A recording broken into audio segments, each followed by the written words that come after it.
खुलुमबाय नोंथांमोनखौ गासैखौबो आं चेनेलाव फिन बरायफिननाय थाबाय। लोगोफोर नोंथांमोना थाम्बनेलखौ नायनानै एसे हमनो हाखाबाय जानांगौ। दायो नोंथांमोननि गेजेराव आङो एनिथिं एमजे ब्रादारनि मोनसे आपडेट लाबोदों, जेराव माने दायो ससियेल मिडिया एबा फेसबुकआव एनिथिं एमजे ब्रादारनि मोनसे भाइरेल पोस्ट गोसारगासिनो दङ। जेराव माने नोंथांमोना बे भाइरेल पोस्टखौ नुयोब्ला ओरैबायदि सोमोनांगोन, फोथायनोनो गोब्राब मोनगोन। बेयो नंगौना नङा थारैनो बुंनो हाला, नंगौबो जानो हागौ नङाबो जानो हागौ, बेखौ आं बुंनो हाला। बेवहाय मा लिरनानै होनाय दङ आं एसे फरायना होनि, नोंथांमोना नायनानै लादो। दे एमजेआ गाज्रियानो जाबाय दे, नाथाय रायजोनि गेजेराव मिलायफ्लानानै एमजेखौ केस होखानानै आलादायै एमजेनि बिमा आरो बिफाखौ बेंगल बायदियाव केस होफानाङामोन। एमजेखौ मा फान्दायनो मा खालामनो खालाममोन, नाथाय लिरनो फरायनो मालाय राव रायज्लायनो रोङै बिमा बिफाहा बेयाव जेबो दाय गैयामोन। बे गोसारनाय पस्टआव बेबायदि लिरनानै होनाय दं। बेखौ थारैनो फोथायनो गोब्राब मोनदों। मानो होननानै बुङोब्ला नोंथांमोना बिथांनि एनिथिं एमजे इउटुब अफिसियेल फेसबुकआव थांनानै बे पस्टखौ नागिरब्ला मोननाय नङा। माने बिथांनि अफिसियेल फेसबुकनिफ्राय बेखौ फोसावनाय नुनो मोनाखै, नाथाय बे पस्टखौ फेसबुकआव सानैसो मानसिफ्रा फोसावगासिनो दङ।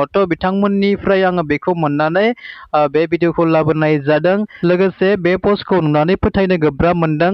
मानो होननानै बुङोब्ला दाखालि बावैसो बिथांमोना फिन रायजोफोरनि गेजेराव निमाहा बिलायनानै समायखिरा लालायनानै फिन गोरोबफिनलायबाय। बेनिखायनो माने बे भाइरेल पस्टखौ माने आं फोथायनो गोब्राब मोनदों, जेराव माने एमजे ब्रादारनि अफिसियेल फेसबुक पेजावबो बेखौ फोसावनाय नुवाखै। सिगाङावनो फोसावनानै दानखांबाय, बेखौ मिथिरोंला, नाथाय सानैसो मानसिफोरा बेखौ फेसबुकआव गोसारहोगासिनो दङ बा फोसावगासिनो दङ। जुदि बे गोसारनाय भाइरेल पस्टआ थारैनो नंमारगौब्ला बेथ' जोबोद इनाय जागोन, जेराव माने बिथांमोना दाखालि बावैसो रायजो राजाफोरखौ लानानै निमाहा बिलायनानै फिन खनसेबाव समाय लानानै माने बिथांमोना गोरोबफिनलायबाय। लोगोसे रायजो राजाफोराबो बिथांमोननि गोरोबलायनायखौ लानानै जोबोद मोजां मोनदों, बाख्नायदों, फिन खनसेबाव बिथांमोनखौ माने बोर सारस्रिदों।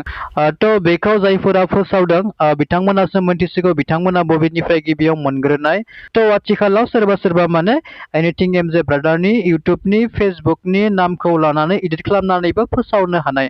ओंखायनो जोङो बे भाइरेल गोसारनाय पस्टखौ हरखाबै माने फोथायनो एसे गोब्राब मोनदों। आंनिफ्राय बेखौ आंथ' फोथायनो गोब्राब मोनदों। मानो होननानै बुङोब्ला बिथांमोना दाखालि बावैसो माने रायजोफोरखौ लानानै गोरोबफिनलायखाबाय। दायो बे पस्टखौ नुयोब्ला नोंथाङा बोरै फोथायगोन बा बोरै फोथायनो हानो, जेराव माने बिथांमोनखौ जोङो रायजो राजाफोरखौ लानानै मोनसे मिटिं खालामनाय नुखाबाय। बेवहाय बिथांमोननि बे पस्टखौ जुदि नुयोब्ला नोंथाङा फोथायनो गोब्राब मोनखागोनानो। ओंखायनो जेब्लासिम एनिथिं एमजे ब्रादारनिफ्राय बेखौ अफिसियेलि फोसावनाय एबा बुंनाय नुवा, जों बेखौ फोथायनो नाङा। साननैसो वेट खालामदो, जुदि नंमारगौब्लाथ' जोङो साननैसोनि गेजेरावनो बेखौ थारैनो मिन्थिना मोनगोन। लोगोफोर, नोंथांमोननि गेजेराव आङो बे भाइरेल पस्टखौ नुनानै आपडेट लाबोनाय जाबाय। नेक्स्ट भिडिअ लोगो मोनफिनसिगोन। गोजोन्थों।